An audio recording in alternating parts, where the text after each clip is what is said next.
Hi guys, welcome back to my channel. This is AJ and welcome to my travel log. Join me as I make memories and explore the most beautiful and amazing destinations in the world. Hi guys, it's been a while that I haven't updated my travel log. Yes, medyo busy sa work and wala pang masyadong budget for the travel. But here we go. No more long intros. I'm going to share to you guys my 3 nights and 4 days travel in Balabac, Palawan.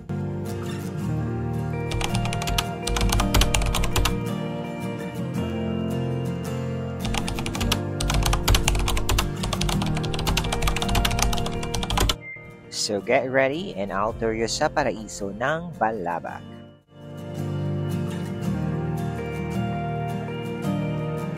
Medyo matagal din naman ako hindi nakapag-travel by air, so medyo kinabahan ako sa turbulence. But good thing, the pilot was good enough naman. Although ramdam mo pa rin yung pag-alog niya and it makes me scared.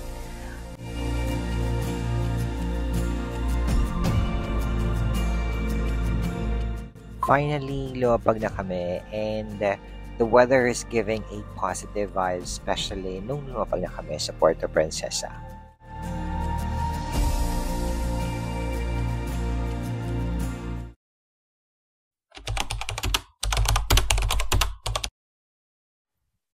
We woke up at 3 a.m. so we can prepare our things and ourselves na rin. Kasi malayo ang Puerto Princesa going to Balabac. That would take around 4 hours o mahigit din ang travel time going to Buliluyan Port.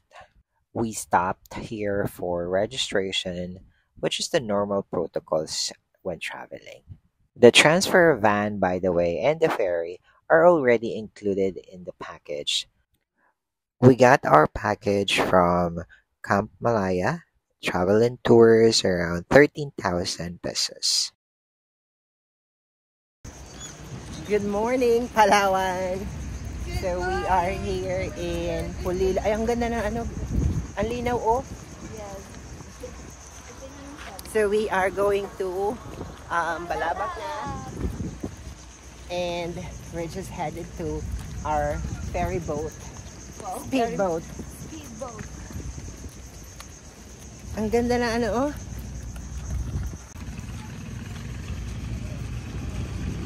Look.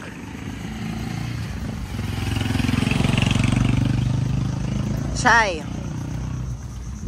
The weather in Palawan talaga is really unpredictable. We arrive sunny weather and now it is raining.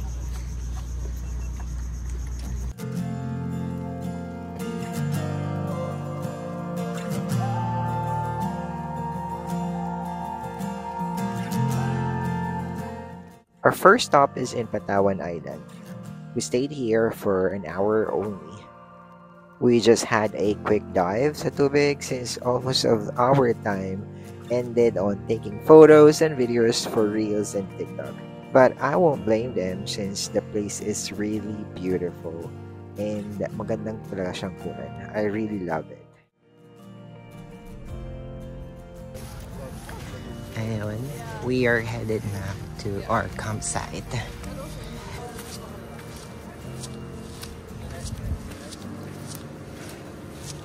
Thank God. Maganda yung water today. It's sunny day here in Camp Patawan. 1 hour po tayo dito. Tapos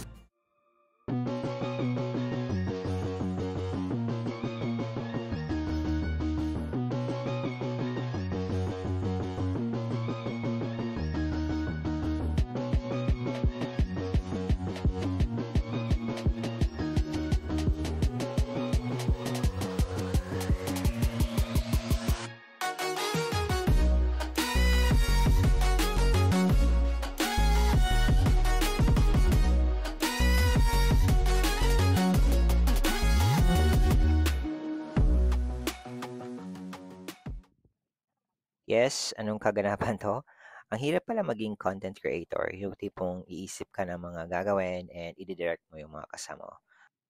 Pero it's part of the adventure, they say, so let's just enjoy it.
Palawan Island offers a cool vibe. Super linaw ng water and ang sarap magstay dito kahit isang araw para lang mag-chill.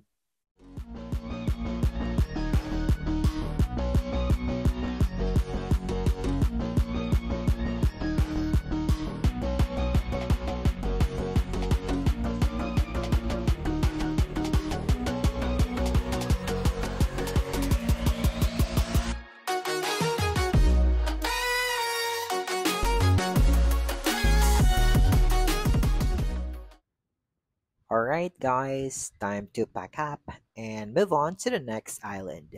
Medyo bitin pero grabe, sobrang sulit naman yung experience. Kahit hindi namin na max out dahil sa limited time, still thank you very much Mother Nature. Nag-enjoy pa rin kami sa swimming at sa vibes. Anyway, next stop na tayo guys. Kung dito pa lang ang saya na, ano pa kaya susunod? Let's see and vamonos!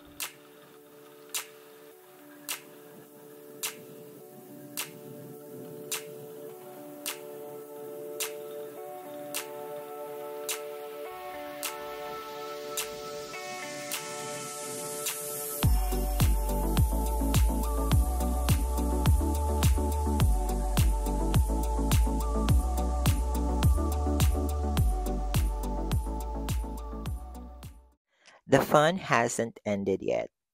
We just started a tour and on to our next island, which is Tangkahan Island.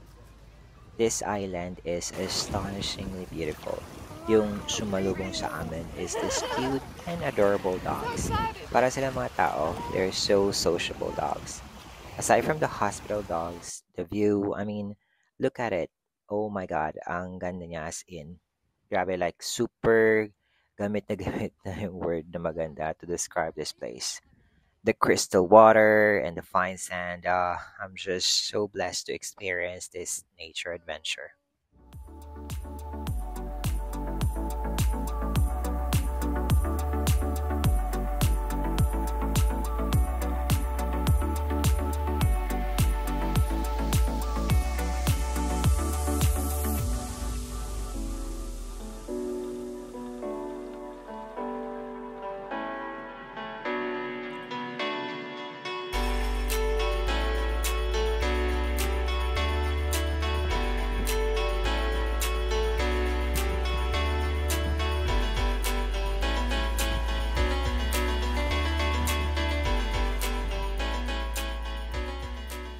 So dito kami nag-lunch.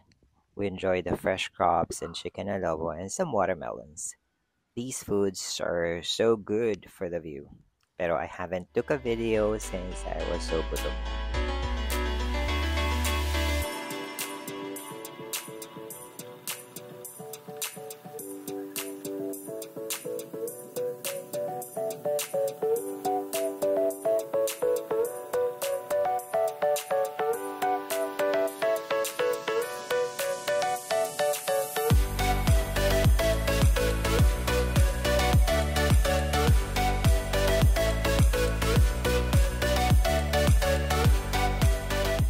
And yes, we're done with our lunch and super busog kami. Thank you so much, Lord, for the foods. And syempre, salamat sa staff for taking care of our lunch.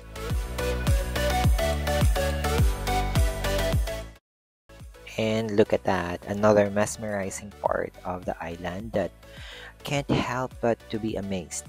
Sayang nga lang, we only stayed here for an hour and we didn't enjoy the water.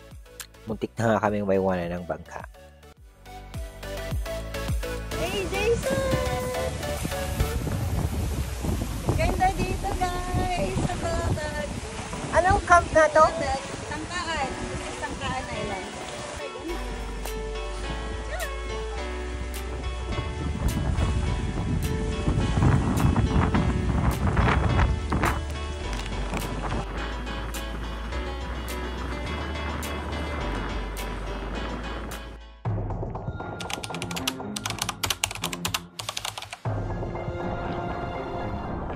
Nung paalis na kami sa Tangkahan Island, we never expected na ganito yung weather. From chill and sunny to this, na parang binabagyo na kami dito. Whenever the rain hit us, medyo masakit siya sa balat and ang lamig, sin super. Good thing we had this life vest that adds warmth to our body. I also felt a bit nervous kasi zero visibility siya. And yung hampas ng alon is iba. Pero di naman siya life-threatening though. Pero deep inside, nag-pray lang ako kasi I'm a bit nervous. And yes, powerful talaga yung prayer kasi as soon as we approach the Sixican Island camp, nawala na din yung malakas na alon and yung ulan.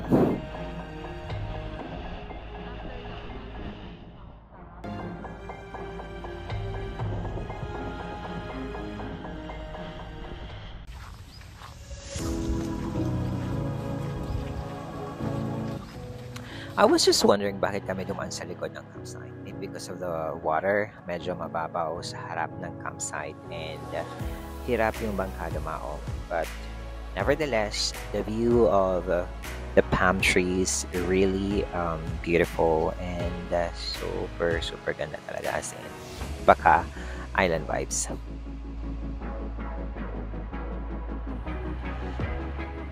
And this is the Sixican Island. This is our camp for the next 3 nights. When we got to Sixican Island, it was our free time. Grabe, the view was breathtaking. We were all excited to explore the island. Kaya we decided to roam around and see the beauty of nature and the beach. There are a lot of fun activities that you can do naman sa island. You can play volleyball and meron ding kayaking, which is for rent though. So habang yung mga kasama namin ay may kanya-kanyang business to attend to, we just took it easy. Shy, Lace, and I decided to walk along the shore, trying to discover kung anong meron ang island na to. Hindi na namin naisip yung pagod, masyado kaming naintriga sa kalikasan. We kept stopping to take pictures for Instagram, of course, hanggang sa marating namin yung dulo ng island.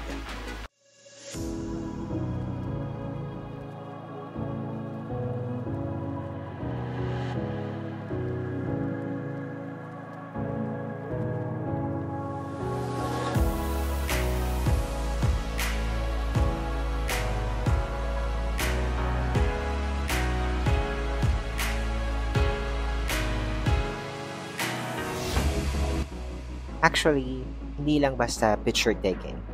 It felt like we were capturing memories. Each moment was so special. It was the perfect time to just enjoy the present, relax, and take in everything around us. No rush, just good vibes.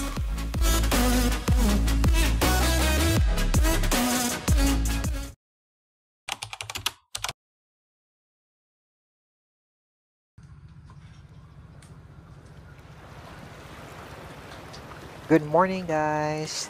Tara, kape tayo. Waking up in the morning in this kind of view is such a blessing indeed.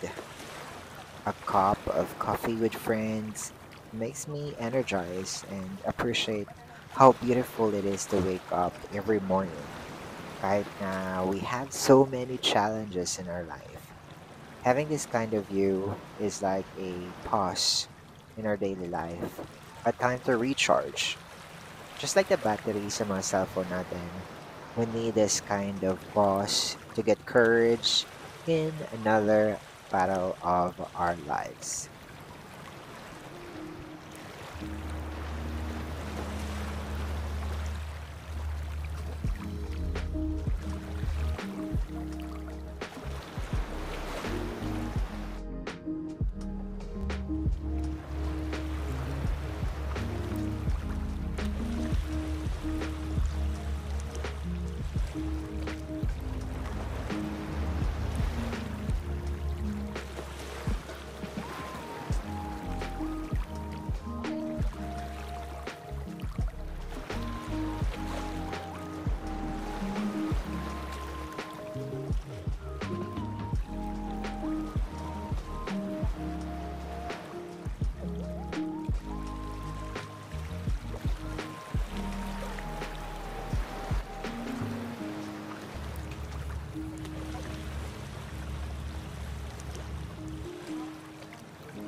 This is the front view of our campsite. While others are busy preparing for today's activity, I decided to walk along the shore. All I can hear is the soft waves gently touching my feet. The sound is like calming song from the ocean, and every step I make, it feels so lighter. Moments like this na parang nire-remind ka ng kalikasan na huminga, huminto ng sandali at maramdaman yung presensya ng kasalukuyan. This is a reminder to embrace the beauty of simple mornings like this, where every wave, every ray of light feels like a gift from the universe.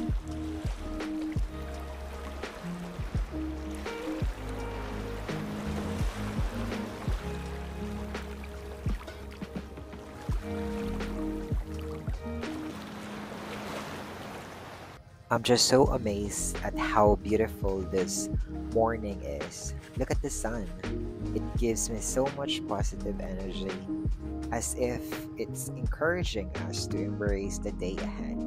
The calm waves, the fresh sea breeze, and the golden light all come together to create the perfect start.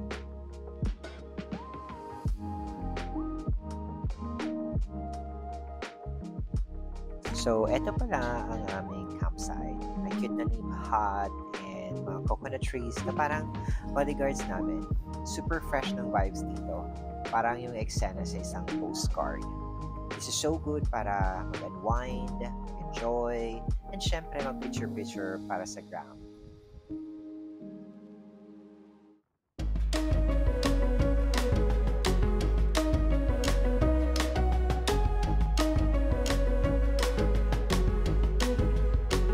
And yes, we've arrived at Candaraman Starfish Sandbar. I was so eager to see the sandbar kaso high tide. The sandbar was submerged, leaving us no choice but to dive right in. We just swim and swim. We didn't mind at all na walang sandbar. The water was so perfect and we had an absolute blast.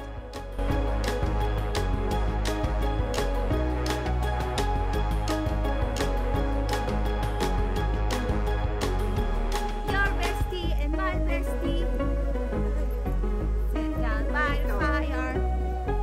Ding ding ding ding ding ding ding ding ding ding ding ding ding ding ding ding ding.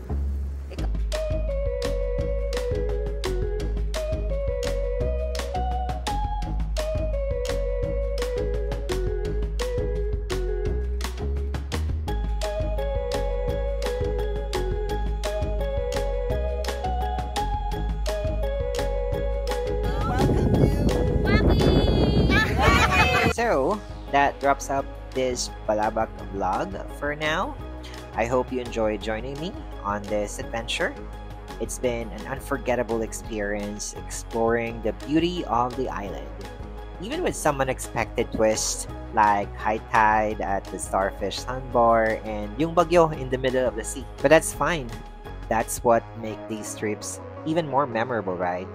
So stay tuned for part 2, where we'll dive in even deeper into the wonders of Balabac, especially in Onok Island. Thank you for watching, and I'll see you on the next travelogue.